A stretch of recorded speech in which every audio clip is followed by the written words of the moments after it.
Sunod ng pahayag ni Vice President Sara Duterte, naging mala-lecture time ang press briefing ngayong Huwebes ni Palace Press Officer Claire Castro kung saan pinitik nito ang naging komento ni Vice President Sara. Makasama natin sa kwentuhan si Kim Mangunay.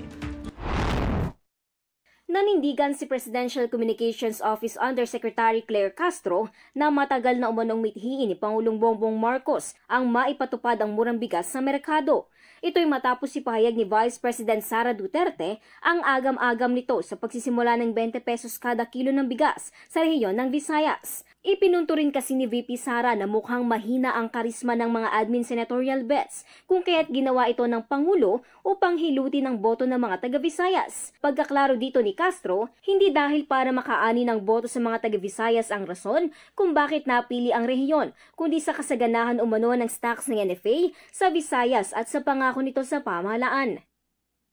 Una-una po, nasabi po sa atin ni Secretary Kiko Laurel na kaya po Visayas, unang-una po, maraming stocks po ang NFA sa nasabing lugar at sila po ang naunang magsabi ng pakikipag-cooperate sa Pangulo sa pagbibigay po ng subsidiya. Kaya po nauna po ang Visayas areas. Ito rin po ay pinatotohanan po ni Governor Gwen Garcia. Hirit pa ni Castro, huwag umano sanang pairalan ng crab mentality.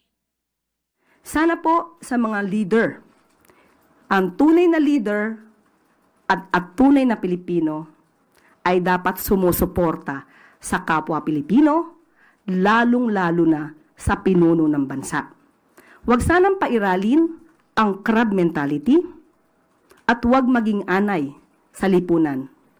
So bakit naman po natin haharangin ang magandang adhikain na ito, ang magandang goal na ito ng Pangulo na makapagbigay ng murang bigas at sa pangunguna po ito sa Visayas areas.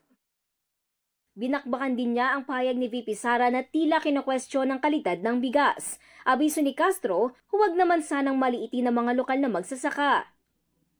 Hindi porkit po umura ang bigas, sasabihin na panghayop ang nasabing bigas. Liliwanagin lamang po natin.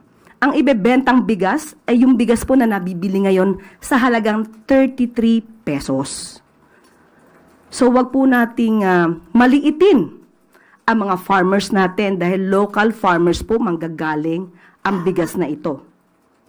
Kapag po sinabi, ninuman, na ito ay panghayop na bigas, minamaliit po natin ang mga farmers natin na nagbebenta po sa NFA, sa ating gobyerno.